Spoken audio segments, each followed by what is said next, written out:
Fala, pessoa querida! E aí? Certinho? Vitor na área e hoje com uma questão da PUC de São Paulo, falando um pouco sobre isomeria geométrica, né? Isomeria cis-trans aí. Vamos lembrar um pouco desse conceito bem importante. Mas antes da questão em si, você já sabe, né? Aquela curtida nesse vídeo aqui ajuda bastante. Se inscrever no canal se você não for inscrito, ajuda bastante também. E me seguir nas redes sociais, Instagram e Facebook, que estão aqui embaixo para você. Porque lá eu posto dicas e resumos diários para você. Então todo dia tem uma dica, um resumo para você aproveitar um pouco mais e relembrar um pouco mais da química como um todo. Então me segue lá que vale muito a pena, ok? Agora sim que você já curtiu, já escreveu, já está me seguindo, bora para a questão. Vamos lá!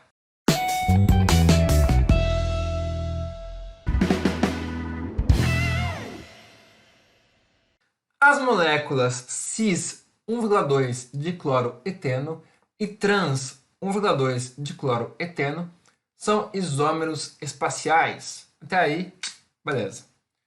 Sobre essas moléculas, podemos afirmar que A, B, C ou D. Vamos lá! E assim, antes de a gente ler qualquer alternativa, vamos primeiro desenhar cada uma das moléculas aí, né, cis e trans 1,2 de cloroeteno e identificar a diferença de uma para outra. Repara o seguinte, os isômeros cis, não só esse, né, mas qualquer isômero cis, os grupos iguais estão lados iguais da ligação carbono-carbono. Então, nesse caso aqui, né, os grupos hidrogênio e cloro estão do mesmo lado da ligação carbono-carbono. Já em isômeros do tipo trans, grupos iguais estão em lados opostos um ao outro. Beleza? Então é isso que caracteriza um isômero cis e um isômero trans. Beleza? Feita essa diferenciação, eu vou limpar aqui todos os retângulos para não ficar muito poluída a imagem, para a gente resolver a questão. Letra A diz o seguinte: a molécula cis é apolar e a molécula trans é polar.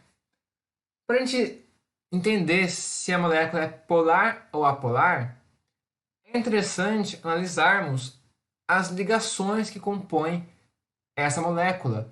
Se essas ligações são polares ou apolares e como que essas ligações estão distribuídas no espaço da molécula como um todo. Venha comigo que eu explico melhor para você. Ok? Vamos primeiro analisar a ligação carbono-cloro, certo? Na ligação carbono-cloro, os elétrons estão bem mais próximos do cloro do que do carbono. E por que isso acontece? Porque o cloro ele é muito mais eletronegativo do que o carbono. Em consequência disso, né, os elétrons estão mais próximos do cloro do que do carbono, gerando assim um polo negativo sobre o cloro e positivo sobre o carbono. Então, pelo fato do elétron estar mais próximo do cloro, o elétron tem carga negativa, então o cloro tem uma carga parcial negativa e o carbono uma carga parcial positiva, ok? E a gente representa esse dipolo, né, na ligação como sendo uma seta que sai do polo positivo e vai até o polo negativo. No caso do carbono-cloro, sai do carbono e vai até o cloro, ok? Então vamos colocar essa seta aí, né, do dipolo nas duas moléculas que a gente tem aí, cis e trans. Então tá aí feito a ligação dipolo do carbono-cloro, né, colocado bonitinho, show de bola. Agora, a ligação carbono-hidrogênio segue o mesmo princípio, só que no caso o carbono ele é só um pouquinho a mais negativo do que o hidrogênio. Então, assim, os elétrons não estão tão grudados assim no carbono quanto na ligação carbono-cloro, porque a diferença de negatividade do carbono para o hidrogênio é bem menor do que a diferença de negatividade do carbono para o cloro, beleza? Então, a carga parcial negativa no carbono, né, vai ser menor, assim como a carga parcial positiva no hidrogênio também vai ser menor. E aí vai ter um dipolo saindo do hidrogênio e indo até o carbono, ok? Então vamos desenhar de novo essa seta, né, agora do hidrogênio e do carbono nas duas moléculas cis e trans. Desenhado aí, vamos observar o seguinte. No isômero cis, nós temos todas as setas, né, do dipolo apontadas para baixo. Todas as setas apontadas para baixo, certo? Então, como resultante da soma de todos esses vetores aí, nós temos uma seta para baixo, beleza? Ok. Mas então, o que isso quer dizer? Calma que a gente chega lá. Vamos para o trans agora. Repara que no trans nós temos as setas iguais em lados opostos, e aí a gente pode cortar uma a outra. Então, ó, você tem uma seta do hidrogênio para o carbono descendo, e do outro lado uma seta do hidrogênio para o carbono subindo. Uma coisa você tem do cloro, do carbono para o cloro descendo, e do carbono para o cloro subindo. Então a gente pode cortar todas elas, e aí nesse caso não tem resultante nenhuma, resultante é igual a zero. Mas que carambas que é essa resultante, se é igual a zero, diferente de zero, o que isso faz diferente? Né? A gente chama de Mi. Mi é o momento de dipolo. É a soma de todos os dipolos ali, né, das ligações. Você tem um resultante para baixo que é diferente de zero. Se é diferente de zero, no caso, a molécula é polar.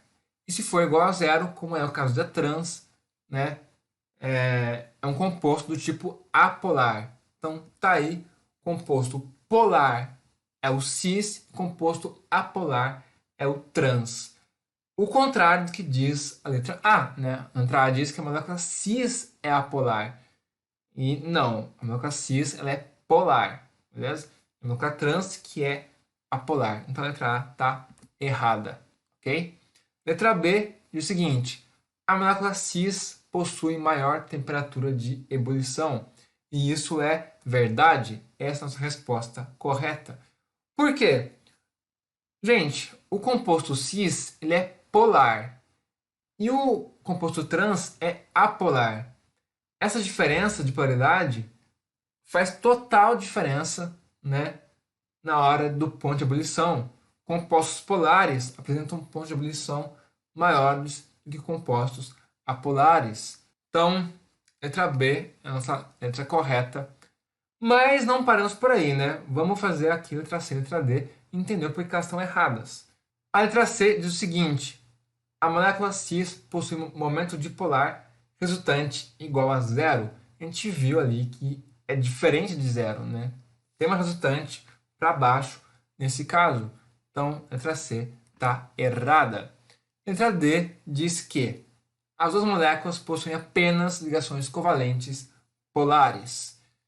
E nesse caso está errada porque a ligação carbono, dupla carbono, ela é apolar, beleza? Então, as ligações carbono-hidrogênio e carbono-cloro podem ser consideradas polares, mas a ligação carbono-carbono, nesse caso, ela é apolar. Então, né?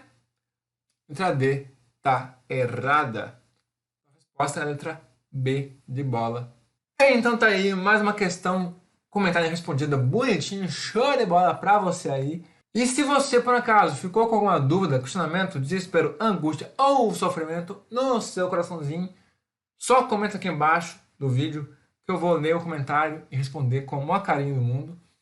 E também me segue no Instagram e Facebook, que eu tenho postado dicas e resumos diários para você lá, para você relembrar um pouco mais da química como um todo. Lembre sempre de você curtir este vídeo aqui, ajuda bastante. Se inscrever no canal se você não for inscrito e compartilhar a palavra para Deus e o mundo. Aproveite agora para você clicar aqui, que você assiste o último vídeo que eu postei, beleza?